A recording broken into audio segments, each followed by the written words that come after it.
오늘 함께 나눌 말씀은 서머나 교회라고 하는 제목입니다. 사도 요한이 그 반모섬이라는 곳에서 환상 가운데 초대교회 7교회에 대한 환상을 보죠. 그리고 그 말씀을 전해주시는 내용이 바로 초대 7교회에 대한 보낸 편지의 내용입니다. 요한계시록에 기록이 되어 있는데, 어제 말씀에 이제 지난 주간의 말씀에 에베소 교회에 대한 말씀 나눴어요. 에베소 교회보다 한 80km 북쪽에 있는 교회가 서머나 교회입니다.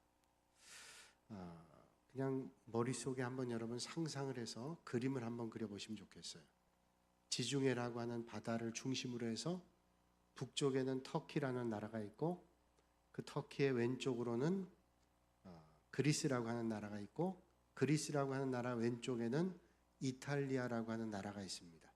그래서 그리스와 터키 사이에는 에게해라고 하는 나라가 있고, 그 터키 지중해 아래쪽에는 이집트라고 하는 나라가 있고, 오른쪽에는 지중해 동편에는 이스라엘이라고 하는 나라가 있어요. 한번 그려보세요. 근데 지중해 연안을 끼고 있는 게 에베소라고 하는 도시입니다. 그래서 지난 시간에 에베소 교회는 이단을 이겨내고 믿음의 선한 싸움을 싸우고 그랬는데, 그러다 보니까 처음 사랑을 잃어버렸다. 그러니까 칭찬도 받고 책망도 받았어요. 그런데 오늘 이 서머나 교회라고 하는 것은 에베소에서부터 80km 북쪽에, 그래서 에베소 위에 서머나 교회가 있고, 서머나에서 한 100여 킬로 떨어진 위쪽이 두아디라라는 교회가 있습니다.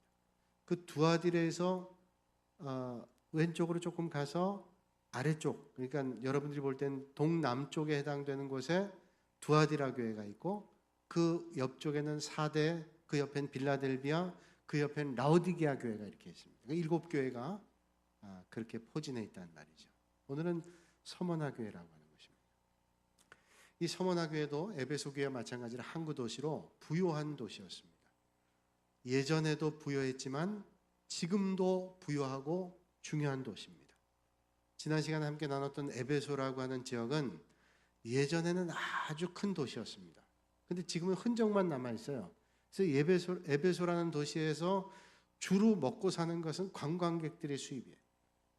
그런데 에베소 북쪽에 있는 서머나라고 하는 교회가 있는 서머나 지역은 옛날에 예수님 당시에도 한 20만 명이 모여 있었던 그런 도시였고, 지금도 터키에서 3대 도시 가운데 하나가 되는 그런 도시입니다.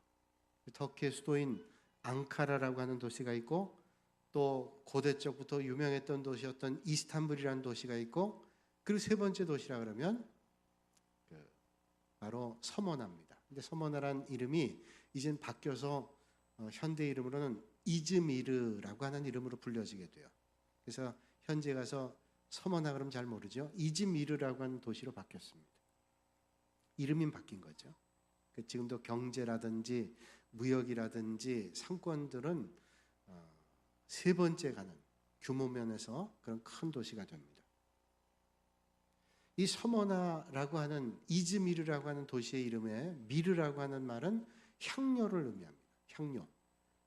사람이 죽었을 때 바르는 향료의 의미도 있고, 또 아름다운 냄새를 하게 하는, 몸에 뿌리는 그런 향료, 집안에 뿌리는 향료의 의미를 가지고 있는 것이 미르라고 하는 도시예요. 아름다운 향기가 나는 도시였음에도 불구하고, 물질적으로 풍요했던 도시였음에도 불구하고, 거기에 있었던 서머나 교회 성도들은 환난과 핍박을 계속 받습니다.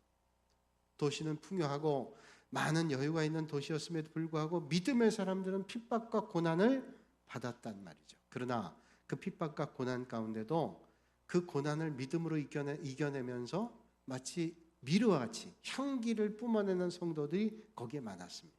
그래서 예수님께서는 이 서머나 교회를 향해서 칭찬하고 계시죠. 환난과 핍박 너희들이 겪고 있는 걸 다 안다. 나 견뎌내라. 생명의 관, 두 번째 사망을 맞지 않을 거다. 그렇게 말씀해 주고 있죠. 어떻게 그럴 수 있었을까요? 고난 가운데 이겨낼 수 있었을까요? 히랍 신화에 보면 어떤 섬에 사이렌이라고 하는 여신이 있었습니다. 이 사이렌이라는 여신은 그 섬 앞을 지나는 배를 향해서 큰 소리를 질러요. 못 들을 노래를 부릅니다. 그럼 뱃사공들이 귀가 너무너무 시끄러워서 혼란스러워서 배를 제대로 조종하지 못해서 배들이 다 침몰하게 했어요. 사이렌이 그 앞바다에 있는 뱃사공들을 다 침몰시키는 거예요. 배를. 그걸 알고 오디세우스라고 하는 신은 뱃사공들의 귀를 다 막아줍니다. 그래서 그 사이렌의 시끄러운 소리를 듣지 않도록 오디세우스가 귀를 막아주는 거예요. 반면에 오르페우스라고 하는 신은 그 뱃사공의 귀를 막는 게 아니라 뱃사공을 향해서 사이렌의 시끄러운 소리를 듣지 않고 아름다운 노래소리를 들을 수 있도록 아름다운 노래를 불러줍니다.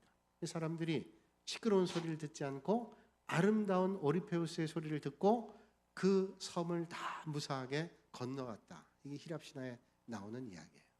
그 신화에 나오는 메시지는 도대체 뭘까요? 오늘 우리가 만나는 일에서 무엇을 보는가, 무엇을 듣는가 하는 것은 참 중요하다는 거예요. 무엇을 보느냐, 무엇을 듣느냐.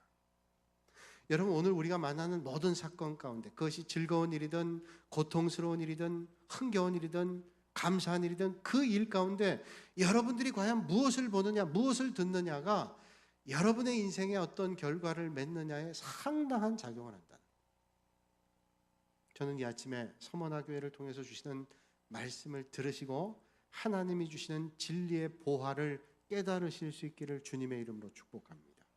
오늘 본문 8절이 이렇게 시작이 되죠. 처음이요 마지막이요 죽었다가 살아나신 이가 이르시되. 그냥 예수님께서 말씀하셨다, 주님께서 말씀하셨다 이렇게 말씀하시면 돼요. 그런데 처음이요 마지막이요 죽었다가 살아나신 이가 말씀을 하신다. 왜 그럴까요? 왜 이렇게 장황하게 얘기할까요? 소아시아에 있는 교회들에게 주님이 말씀하실 때는 항상 자신을 표현할 때 또 다른 이야기들을 하고 있어요. 그래서 서머나 교회는 처음이요 마지막이요 죽었다가 살아나신 이가 지금 말씀하고 계시다는 거예요. 예수님께서 그렇죠. 처음에 태초에 천지를 창조하실 때 하나님도 계시고 성령님도 계시고 예수님도 계셨습니다. 그 예수님께서 이 세상 끝날까지, 끝난 이후에도 함께 하실 분이 예수님이에요. 그러니까 처음이요 마지막이신 것이 틀림이 없고 예수님께서는 죽었다가 부활하신 분이 틀림이 없습니다. 그런데 왜 이렇게 얘기했는가 하면 지금 서머나교회 교인들이 너무 어려움 가운데 있다는 거예요. 그 어려움 가운데 있다 할지라도 처음부터 마지막까지 계시고 죽음이라고 하는 그 고통을 겪었지만 결국은 살아나신 주님께서 너희들을 보고 계시고 말씀해 주시는 것이다. 그러니 귀담아 들으라는 거예요. 여러분, 여러분들이 아주 힘겨운 고통을 당했을 때 그 고통에 대해서 누군가가 힘내십시오 라고 말할 때 아무런 고통도 겪어보지 않은 사람이 힘내십시오 하는 말과 자기보다 더 큰 고통을 겪었던 사람이 힘내세요, 이겨낼 수 있습니다 라고 말하는 것과는 그 깊이가, 가치가 달라요. 서울에 가끔 갈 때 고속도로를 지나면서 왼쪽에 교회가 하나 보입니다. 우리들 교회라고 하는 교회인데 김양재 목사님이라는 여자 목사님 목회하는 분인데 이분은 큐티를 아주 오랫동안 하신 목사님. 큐티에서 묻어나온 말씀을 전하기 때문에 깊이가 있고 저도 많이 은혜를 받습니다. 그 교회 예배당 앞을 지나면 현수막이 하나 붙어 있는데 거기 이런 글귀가 있습니다. 그럼에도 불구하고 살아내십시다. 그럼에도 불구하고 살아내십시다. 다른 설명이 없어요. 그 문장 한 문장을 보면서 저에게 주는 메시지가 있어요. 그럼에도 불구하고 힘겨운 삶의 자리를 살아가는 여러분들, 그래도 살아내십시다. 이분은 예전에 부부간의 갈등을 아주 겪었던 분입니다. 이 목사님. 이혼이라고 하는 아픔을 겪었어요. 그러면서 아무리 힘겨워도 그걸 극복해내야 된다, 이겨내야 된다 라는 얘기를 늘 해요. 그가 깊은 묵상 가운데 우리의 삶의 자리가 힘겹고 어려워도 그럼에도 불구하고 살아내면 길이 있어요. 여러분, 죽을 것 같아요. 못 견디겠어요. 죽으면 다 해결될 것 같아도 그 죽음의 시간을 잘 이겨내면, 살아내면 언젠가는 살아낸 보람과 기쁨을 만날 수 있는 그 시간을 만날 수 있다고 말하는 그런 메시지가 거기에 담겨 있지 않습니까? 오늘 서머나교회에 그런 말씀을 주시는 거예요. 지금 현실은 서머나교회가 힘듭니다. 그러나 그 힘든 일들을 잘 극복해서 예수님께서 칭찬하시는 거예요. 오늘 9절에 말씀하죠. 네가 복음 때문에 환난 당하고 물질적으로 궁핍함을 견디는 것을 내가 안다. 서머나교의 궁핍은 절대적인 궁핍입니다. 부자들이 살고 있는 동네에서 저 사람들이 누리지를 못해서 느끼는 상대적인 빈곤이 아니라 절대적인 빈곤이에요. 어딜 가도 비교할 수 없는 절대적인 빈곤입니다. 먹을 것조차도 없는 아주 극심한 빈곤, 궁핍이었어요. 그걸 주님께서 하신다는 거예요. 그런데 주님이 그 다음에 말씀하시기를 그런데 실상은 내가 부요한 자다 말씀합니다. 절대적인 궁핍 가운데 있는 서머나교의 교인들 향해서 내가 너희들 안다 그러면서 실상은 부요한 자다. 그 말은 너희들이 물질을 많이 숨겨놓고 가난하게 사는 척하지 그런 말이 아니에요. 너희들이 지금 이 땅에 살면서 고난과 힘겨운 궁핍 가운데 살아가지만 너희들이 그 고난은 너희들을 풍요하게 하는, 그리고 너희들은 지금 가난 가운데 있지만 그 가난은 사실은 너희들은 더 영적으로 풍요한 그런 풍요한 사람이라고 말씀해 주는 거예요. 그래요. 이 땅에 살면서 물질을 많이 가지고 있지만 정말로 가난한 사람 많습니다. 그런데 이 세상에 살 때는 물질적으로는 가난한 것 같지만은 정말로 부유한 사람들이 있어요. 그래서 저 사람은 부자인데 사는 건 가난해요. 근면하고, 아니 그게 무슨 자기 절제라고 그런 게 아니라 아주 가난한 거지처럼 사는 거예요. 부자인데. 어떤 사람은 가진 건 많지 않아요. 그런데 사는 사람의 모습을 보면 저 사람이 어떻게 저렇게 살면서도 저렇게 풍요를 베풀면서 살아갈 수 있을까? 그 사람 부자로 사는 거예요. 근데 서문학교를 향해서 주님 말씀하시기를 실상은 너희가 부유한 자다라고 칭찬하고 있습니다. 그러면서 주님 말씀하잖아요. 너희들이 그런 어려움이 있는 걸 내가 다 안다. 주님은 아신다. 여러분, 오늘 이 아침에 여러분들의 곤고함, 괴로움, 힘겨운 일들을 주님께서 다 아시는 줄로 믿습니다. 여러분, 누군가 몰라줘도 주님이 아신다면 얼마나 격려가 되겠어요. 주님은 아신다는 거예요. 그런데 여러분, 주님은 아세요. 그런데 그 공고하고 힘겨운 일들이 계속되면 어떡할까요? 주님 아시는 건 압니다. 그러나 이 고난과 어려움들은 좀 끝내주셔야 되잖아요. 그런데 끝날 기미가 보이지 않을 그때도 여러분, 주님이 아신다는 것만으로 위로가 되고 격려가 될까요? 도대체 이 고난과 어려움을 언제 끝내주실 거예요? 라는 그런 질문이었겠습니까? 그런데 오늘 주님 말씀하세요. 고난이 있는데 그 고난은 계속되지 않는다는 거예요. 오늘 성경은 말씀하시기를 마귀 사탄의 회당이 그 시련을 주지만 그 고난은, 그래서 옥에 가두는 그런 어려움들이 있지만 그게 한시적이라는 겁니다. 한시적. 딱 열흘 동안. 그 열흘이 우리로 얘기하는 어떤 그런 개념은 아니겠지만 한시적이라는 거예요. 계속되는 게 아니라 언젠가는 끝나는 고난이라는 거예요. 여러분, 순금을 만드는 원료가 동광석이라는 걸 아시죠? 근데 이걸 불에다가 재련을 합니다. 1000도 정도 되는 불에 재련을 하는데 한 번 하는 게 아니라 적어도 3번 이상 하는데 온도가 참 중요하다는 말을 들었어요. 그래서 불순물을 제거하고 또 불순물 제거하고 또 불순물 제거하는데 너무 뜨거운 열에 닿으면 다 녹아버려서 불순물이나 뭐 우리가 얻으려는 금이나 다 타버리면 아무 소용이 없어요. 1000도 정도 되는 온도에다가 적절하게 온도를 잘 맞춰요. 그게 아주 유능한 재련사는 이 온도를 잘 맞추는 거예요. 그래서 순금을 얻어요. 99.99%의 순금을 얻기 위해서는 불순물을 태우고 또 태우고, 영적으로 말하면 우리의 죄와 허물을 태우고 또 태울 때 하나님 앞에 정금같이 쓰임받는 거 아니에요. 너무 빨리 건져내도 안 되고 늦게 건져내지 않아요. 이거 하나님께서 우리를 연단하시는 방법이라. 그래서 우리를 정금처럼 만드시는 하나님의 은혜라는 거예요. 그렇다면 서머나 교회가 만났던 환난과 궁핍이라고 하는 게 뭘까요? 아마도 오늘 성경 말씀 보면 이 환난이라고 하는 것은 그들의 믿음 때문에 얻게 되는 환난이었음이 틀림이 없습니다. 그들이 예수님을 믿는 것 때문에 만나는 환난이었다는 거예요. 서머나 교회는 그리스도인들은 로마 황제를 숭배하는 그때 로마 황제 숭배를 하지 않았습니다. 그러니까 그 일 때문에 오는 핍박이 많았어요. 그래서 그 핍박 때문에 환난을 당하고 그 핍박 때문에 물질적인 고통을 받게 됐다는 거예요. 그러나 그 믿음의 정조를 지키기 위해서 그 핍박을 다 받아냅니다. 고통을 다 받아냅니다.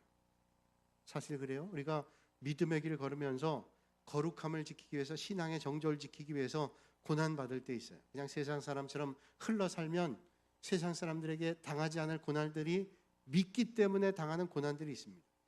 세상 사람처럼 어울리지 않고 세상 사람처럼 살아가지 않고 믿음으로 살려고 하는 정조 때문에 얼마나 많은 어려움들을 당해요. 그런다고 그 어려움을 포기하고 하나님께서 원하시지 않은 길을 갈 수는 없는 거 아니에요? 어제 설교 준비를 하는데 제 아내가 카톡 하나를 보냈습니다. 그래서 카톡 하나를 봤는데 마음이 찡했어요. 아마 여러분들도 보신 분들이 계실 것 같아요. 얼마 전에 한 가요 프로그램에서 가요상을 시상을 하는데 크리스찬 래퍼라고 하는 BY라고 하는 사람이 거기서 우승을 했어요. 이 사람이 소감을 하는데 하나님의 말씀을 증거하는 거예요. 아마 여기 있는 분들이 많이 못 보셨을 거예요. 젊은 애들은 봤을 텐데 그 프로 저도 못 봤거든요. 한번 보세요. 3분 44초.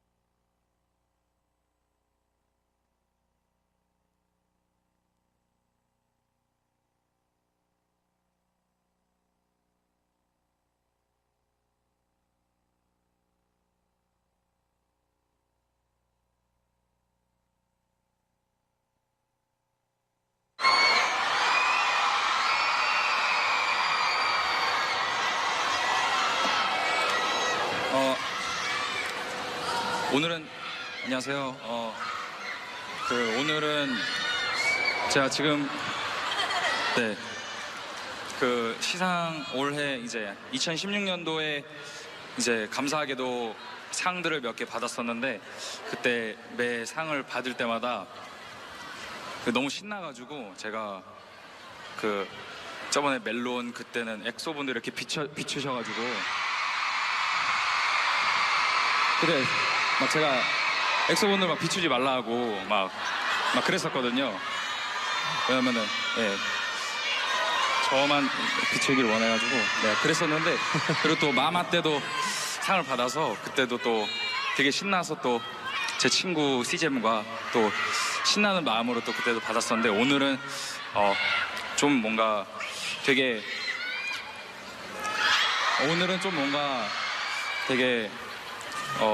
이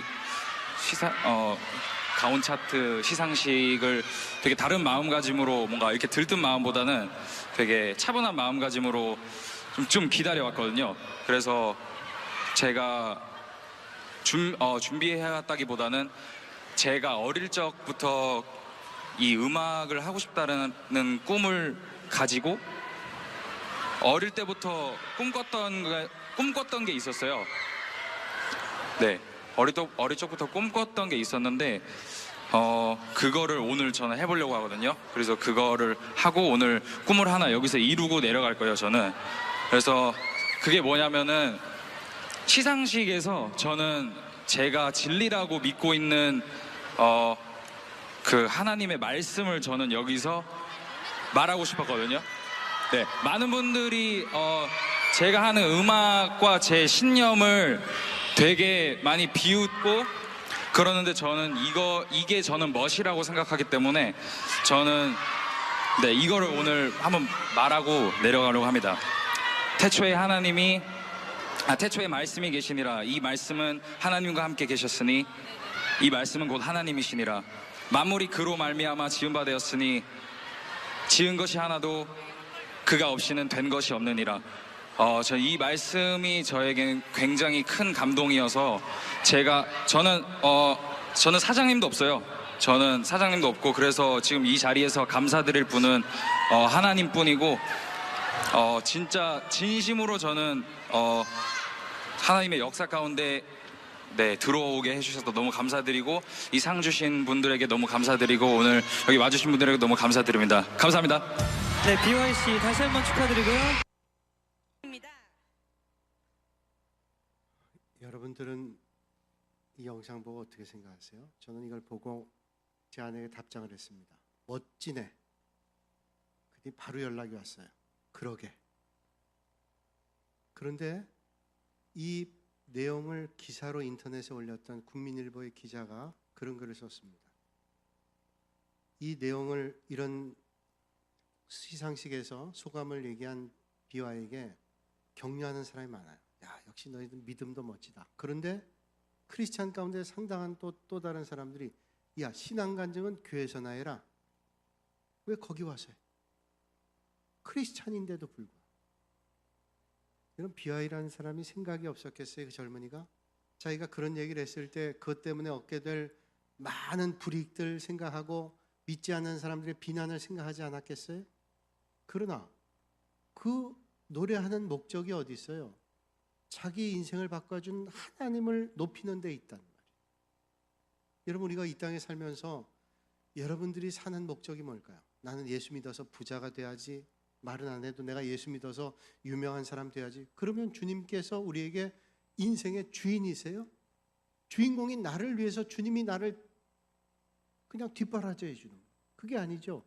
우리가 이 땅에서 잘 사는 가장 근본적인 목적이 뭘까요? 하나님의 영광을 위해서 산다면 내가 이 땅에 살면서 주님 때문에 당하는 어려움들을 가지고 살아갈 수 있어요. 그걸 바울은 흔적이라고 얘기합니다. 바울은 복음을 전하기 위해서 메마른 흔적을 자랑하고 주님 때문에 만났던 고난을 기꺼이 받아들였어요. 여러분, 서문화 교회는 주님께 칭찬받았던 이유는 주님의 흔적이 있는 겁니다. 예수 믿는 것 때문에 궁핍함을 만나고 환난을 기꺼이 당했어요. 그러면 이런 의구심이 생겨요. 예수 믿으면 가난해지는가? 아니면 가난한 사람들만 예수를 믿었는가? 아니에요. 당시 예수를 믿는다고 하는 것은 로마 통치하에 가난을 감수해야 될 상황입니다. 왜냐하면 로마 황제에게 굴복하고 로마의 정권 안에 아부하고 믿음을 버린 사람들에게 얻는 혜택이 많고 예수 믿는 사람들은 핍박과 고난을 받기 때문에 경제적인 활동이 여의치 않았어요. 그러니까 예수를 믿는 것 자체가 핍박이고 고난이고 가난하게 살기로 작정해야 되는 것입니다. 그런데 주님은 그런 사람을 향해서 실상은 부요한 자라고 말씀하고 있어요. 여러분, 주님 때문에 정말로 부요한 사람들이 다 되실 수 있기를 주님의 이름으로 축복합니다. 그럼 우리가 실상은 부요한 사람 되기 위해서 이 땅에서 그 고난을 다 받으면서 사는 것이 우리가 행복일까요? 근데 주님은 그렇게 말씀하지 않아요. 오늘 10절에 주님 말씀하시기를 너는 장차 받을 고난을 두려워하지 말라. 볼지어다 마귀가 장차 저희 가운데에서 몇 사람을 옥에 던져 시험을 받게 하리니 너희가 10일 동안 환난을 받으리라. 내가 죽도록 충성하라. 그리하면 내가 생명의 관을 내게 주리라. 여러분은 믿는 사람의 고난을 아시죠? 그러면 우리는 가끔 그런 질문합니다. 어떻게 마귀가 하나님의 사람을 시험하여 환난을 받게 하실 수 있을까요? 전능하신 하나님이라면 왜 믿음의 사람들이 고난당하는 것을 그냥 내버려 두세요? 근데 이때 우리는 생각해야 됩니다. 오늘 내가 만나는 고난의 의미는 뭐고 이 고난을 통해서 하나님이 이루시고자 하는 일이 뭘까? 이게 믿음의 반응이에요. 왜 내게 이런 고난이 있을까? 이 고난을 통해서 내게 주시는 하나님의 메시지는 뭘까? 이거 발견하는 거예요. 프랑스의 아주 유명한 음식 가운데 하나가 그 와인이에요. 와인이 프랑스의 뭐 토질도 영향이 있고 뭐 여러 가지 영향이 있는데 우리는 좋은 땅에서 나오는 포도주만이 최상급인 줄 아는데 좋은 땅에서 나오는 것보다 더 최상급의 포도주가 나오는 것은 험한 산 박토에서 심어놓은 포도나무에서 나오는 포도주가 아주 좋은 나무, 포도주라는 거예요. 왜 그러냐? 좋은 땅에 포도나무를 심으면 좋은 땅에 심겨져 좋은 걸 내지만 깊이 뿌리를 안 내린답니다. 왜냐하면 좋은 땅이니까 조금만 뿌리를 내려도 얼마든지 영양을 공급받고 수분을 공급받기 때문에 더 깊이 뿌리를 내릴 이유가 없어요. 그런데 문제는 뭐냐면 얕은 땅에 뿌리를 내리기 시작하면 중금속이라든지 오염된 물질들도 같이 들어올 가능성이 많아서 아주 좋은 포도주, 최상급의 포도주는 안 된다. 웬만한 포도주는 되겠지만 그런데 산 깊은 곳 박토에다가 포도나무를 심어놓고 그걸 키우면 그 박토를 뚫고 들어가는 겁니다. 그래서 깊이 뿌리를 내려서 많은 소출을 거둘 수 없지만은 정말로 순도가 높은 포도를 맺게 되고 아주 맛 좋은 포도주를 만들어낸다. 하나님은 서머나 교회를 통해서 환난과 궁핍을 겪고 있지만 이 교회를 통해서 하나님 나라를 위해서 정금과 같은 믿음의 역사를 이루시기를 원하세요. 때로는 우리 믿음의 사람들이 예기치 못한 환난과 어려움을 당할 때가 있습니다. 그러나 그 환난과 어려움을 통해서 깊이 주님 앞에 뿌리를 내려서 하나님의 역사를 이루기를 원하시고 계시는 거예요. 그러니까 여러분, 오늘 내가 믿음 때문에 만나는 환난이 있다면 그 환난과 어려움을 통해서 이루실 하나님을 기대하실 수 있기를 주님의 이름으로 축원합니다. 그러니까 우리가 어려움 가운데도 위로받을 수 있는 건 주님은 아신다 하는 것과 이 환난이 열흘 동안이야 계속되지 않는다고 하는 것입니다. 그런데 오늘 말씀 보면 마귀가 등장하는데 여기에 마귀는 어떤 사람을 마귀라 그래요? 유대인들을 마귀라 그래요. 유대율법주의자들. 여러분, 마귀를 보셨나요? 마귀는 흉물스럽고 보기가 흉하다면 절대로 마귀에 넘어지지 않습니다. 마귀는 달콤하게 와서 달콤한 얘기를 합니다. 그런데 목적지는 우리의 신앙을 떨어뜨리고 우리의 영혼을 망가뜨리는 게 마귀의 목적입니다. 그러니까 가장을 하고 옵니다. 달콤한 말로, 달콤한 모습으로 가장을 해요. 그리고 미혹을 합니다. 마치 아담과 하와가 선악과를 따먹게 될 때 마귀가 와서 달콤한 말을 합니다. 그 선악과를 따먹지 말라 그러더냐? 하와가 대답하죠. 그거 만지도 말라 그랬다고. 하나님 만지지 말라는 말 안 했는데 먹지 말란 말만 했는데 마음에 반감이 있어요. 그러니까 마귀가 그걸 놓치지 않고 딱 잡아가지고 시험을 해요. 다 넘어가. 여러분, 정말로 힘들게 하는 것은 선한 탈을 쓰고 우리를 위로하는 것 같지만 영적인 구렁텅이로 하나님으로부터 멀어지는 길로 이끌어가는, 예배를 안 하게 하고 하나님 앞에 기도 생활 안 하게 하고 영적으로 하나님을 바라보지 않게 하고, 그게 바로 오늘 말하는 유대인 마귀라는, 오늘 말씀하잖아요. 유대인들 마귀 사단의 회당이라 말씀하고 있습니다. 그렇다면 왜 유대인들을 사단의 회당이라고 마귀의 집단이라고 말하고 있을까요? 유대인들, 이 핍박했던 그리스도인들도 유대인 그리스도인들이 대다수였어요. 같은 동족이잖아요. 근데 로마의 압제하에서 크리스찬들을 박해하는 겁니다. 왜 그럴까요? 그 당시에 로마는 팍스 로마나 정책을 써가지고 피정복국들을 배려를 해주는 거예요. 나름대로 정복 정책이죠. 그래서 사법권이라든지 정치라든지 문화라든지 종교라든지 상당한 자율권 줍니다. 그러니까 로마 황제를 숭배하면서 너희들이 믿는 하나님께 예배를 해도 된다. 그러니까 유대율법주의자들이 적당한 선에서 기득권을 누리고 있는 겁니다. 신앙의 줄타기를 하고 있는 거예요. 기득권을 유지하면서 믿음의 손상을 받지 않고 자기들의 삶의 손상을 받지 않고 그렇게 살아가겠다는 그런 유대인들이 있었어요. 크리스찬들은 그럴 수 없습니다. 하나님의 말씀이, 하나님의 계명이 나 외에 다른 신을 섬기지 말라, 절대로 다른 신을 섬길 수 없기 때문에 그 일 때문에 고난을 당해도 궁핍을 당해도 그걸 감당했어요. 그게 순교를 당하는 거예요. 유대인들이 그러면 가만히 있으면 되지 왜 저들이 사탄의 회당이 됐을까요? 로마 황제와 로마 집권층들이 그런 모습들을 보면서 유대인들, 유대 율법주의자들도 핍박할 것 같은 두려움 때문에 미리 앞서서 저들을 핍박하는 거예요. 자기들이 가지고 있는 그 권한들을 놓치지 않기 위해서 핍박하는 거예요. 쉽게 얘기한다면 오늘 교회를 핍박하고 믿음의 성도들을 핍박하는 사람들이 세상에만 있는 게 아니라 같은 그리스도인이라는 이름을 가지고 있음에도 불구하고 교회를 핍박하고 성도를 핍박하는 사람들이 오늘도 있단 말이에요. 여러분, 쉽게 생각하세요. 교회를 여기 세울 때, 그 교회를 세울 때 교회가 참 격려해주고 잘한다고 칭찬하고 그게 마땅한 일인데, 이 교회에 어떤 큰 교회가 들어온다면 긴장을 합니다. 야, 이거 저 교회가 들어와서 우리 교인들이 다 절로 가면 어떡하나. 그건 잘못된 생각이라.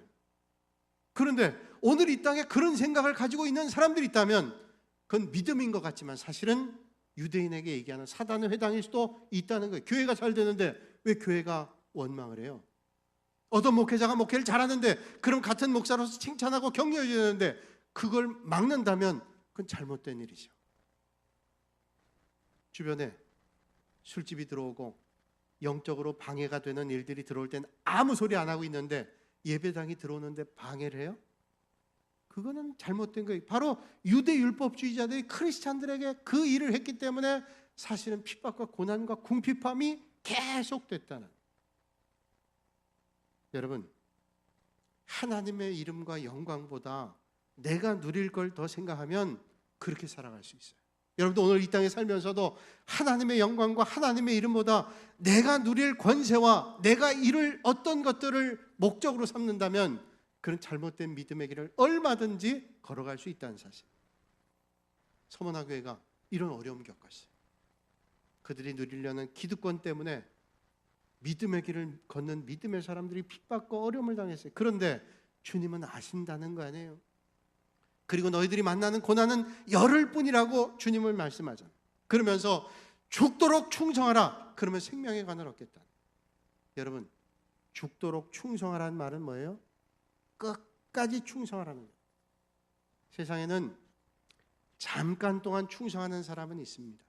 얼마 동안 충성하는 사람이 있어요. 그러나 내게 어려움이 오고 핍박이 와도 끝까지 충성하겠습니다. 이거 쉽지 않아요. 최고의 권력을 가지고 있는 사람에게 잘 될 때에는 충성을 해요.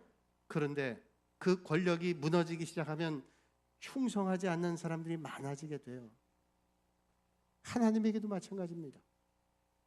바울은 그의 사랑하는 동역자 디모데에게 마지막까지 최선을 다할 수 있도록 기도해달라고 격려해달라고 그렇게 편지를 보냈어요. 1936년도에 주기철 목사님이 신사참배를 반대해서 첫 번째 감옥에 갑니다. 그렇게 감옥에 갔다 풀려나고 때로는 10개월 때로는 몇 년 감옥에 있다 풀려나고 수차례 했어요. 1940년 9월에 마지막 5차 검속을 앞두고 풀려났습니다. 그가 교회 와서 설교를 할 때 제목이 5종목의 나의 기도예요. 5가지 나의 기도. 그 제목을 가지고 설교를 했습니다. 죽음의 권세를 이기게 해주십시오. 오래 계속되는 고난을 견디게 해주십시오. 노모와 처자를 맡아주십시오. 의에 살고 의에 죽게 하십시오. 내 영혼을 주님께 맡깁니다. 하나님, 감옥에서 풀려나게 해주세요. 아니었어요. 그는 죽는다 할지라도 하나님에 대한 정절과 믿음을 배반하지 않도록 저를 지켜주십시오. 내 입에서 절대로 주님을 배반한다는 말을 하지 않도록 고문 때문에 고통 때문에 주님을 팔지 않도록 나를 지켜주세요. 그렇게 하나님 앞에 기도했습니다.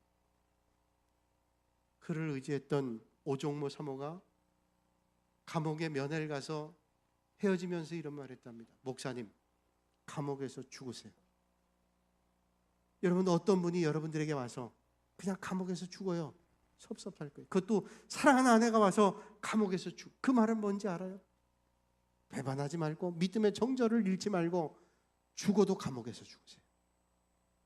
사도 바울이 말년에 이런 고백을 합니다. 나는 선한 싸움을 싸우고 나의 달려갈 길 마치고 믿음을 지켰으니 이제 후로는 나를 위하여 의의 면류관이 예비되었다. 사랑하는 여러분, 바울에게 주었던 의의 면류관, 서머나 교회에 줬던 생명의 면류관을 다 받아 누리시는 복 있는 인생들이 되시기를 주님의 이름으로 축원합니다. 그런데 이게 쉽지 않아요. 그게 문제라는 거예요. 쉬우면 다 따라갑니다. 디모데후서 4장 9절로 10절에 바울이 이런 말하죠. 너는 어서 속히 내게로 오라. 데마는 나를 버리고 데살로니가로 갔고, 이름이 쭉 나와요. 데마도 처음에는 잘 따랐던 것 같습니다. 믿음의 길을. 그런데 세상으로 나갔어요. 왜? 이 따라 사는 것이, 믿음의 길 걷는 것이 힘겹지 때문에 딸지 않고 결국은 세상에 나갔어요. 우리 주변에 많은 사람 봅니다. 믿음의 길을 걸어요. 그런데 끝까지 충성하는 사람이 얼마나 될까요? 필그림, 그 순례자의 길이라는 책을 보면 끝까지 우리가 철로역정을 가잖아요. 철로역정. 그런데 그 철로역정의 길에 얼마나 많은 사람이 넘어져요. 저는 이 아침에 여러분들이 서머나 교회 같이 우리 교회가 그런 교회가 되고 여러분들이 그런 성도들이 되시기를 주님의 이름으로 축복합니다. 영국의 런던의 워커 미술관에 가면 콘트러라고 하는 사람이 그린 그림 가운데 충성이란 제목의 그림이 있어요. 그 충성이란 제목은 폼페이 도시의 베수비우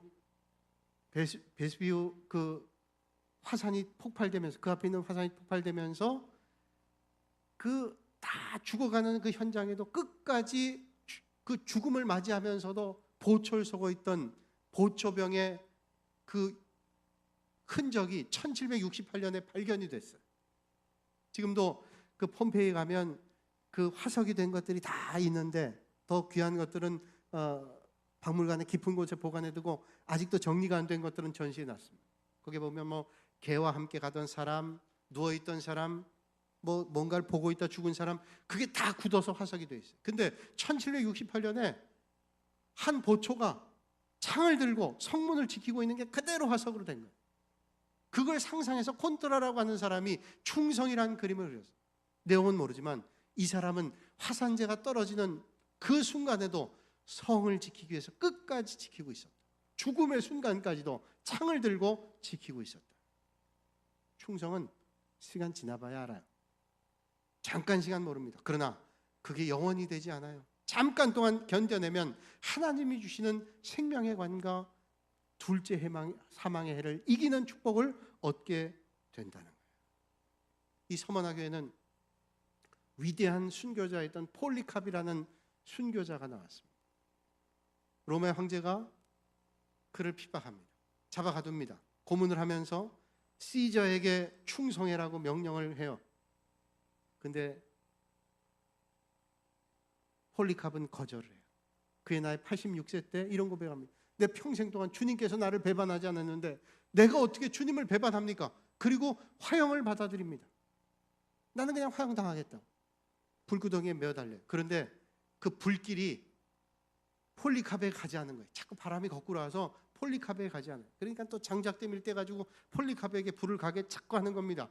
그러니까 폴리캅에게 오는 고통이 당장 죽는 고통은 아니지만 불길이 왔다 갔다 하니까 또 쉽지 않았어요. 금방 죽지 않으니까 로마의 병사가 칼을 찔러서 죽게 합니다. 그는 죽음의 순간까지도 주님을 배반하지 않았어요. 86년 동안 내 인생을 돌봐주신 나를 배반하지 않는 주님을 내가 배반할 수 있겠는가? 여러분, 오늘 우리가 주님께 충성하고 하나님의 말씀을 따라 살면 생명의 관을 얻게 되는 줄로 믿습니다. 그래서 믿음의 사람들은 고난은 선물이라고 그러잖아요. 세상 사람들은 정신 나간 소리라고 할 거예요. 그러나 믿음의 사람들은 고난은 축복이에요. 왜? 이 고난을 통해서 우리의 믿음이 더 깊어져요. 그런 말 있잖아요. 아이러니하게도 우리의 믿음이 성장되고 깊어지는 것은 온실이 아니라 고난이라는 밭을 통해서 성장을 해요. 오래전에 유명했던 미국의 컨트리 가수 가운데 그래미상을 받았던 대단한 상인데 그 상을 받았던 가수 가운데 칼 퍼킨스라는 사람이 있습니다. 이 사람은 공부 많이 하지 못한 사람. 근데 이 사람이 기타 치고 노래하는 걸 좋아해서 이 사람에게는 오직 하나 기타와 하나님밖에 없다. 하나님 잘 믿고 기타 치고 노래하는 그런 사람이에요. 그가 잘 됐어요. 그가 부른 노래 가운데, 노래 가사 가운데 이런 가사가 있습니다. 개울바닥에 자갈이 없으면 시냇물은 결코 노래하지 않는다. 그 노래 전체 흐르는 게 개울바닥에 자갈이 없다면 절대로 개울은 노래하지 않는다. 그 자갈이 부딪히면서 노래소리가 나온다는. 우리 인생에 자갈을 만날 때 있어요. 그러나 그 자갈이 부딪히면서 아름다운 노래를 만들어내게 되는 줄로 믿습니다. 오늘 믿음의 선한 싸움을 싸우셔서 하나님 앞에 칭찬받으시고 아름다운 노래를 불러낼 수 있는 저와 여러분들이 되시기를 주님의 이름으로 축원합니다. 거룩하신 아버지 하나님, 서머나 교회를 통해서 우리에게 말씀하시는 주님의 음성을 듣습니다. 비록 환난과 궁핍이 그들을 사로잡았지만 주님께서 아신다라고 말씀하시며 죽도록 충성할 때 생명의 관, 둘째 사망의 해를 받지 않은 축복을 주신다고 말씀하였사오니 우리 교회와 성도들이 그런 믿음의 길을 잘 따라서 하나님 주시는 생명의 관과 하나님이 주시는 의의 면류관 받게 역사하여 주시옵소서. 예수님의 이름으로 기도하옵나이다. 아멘.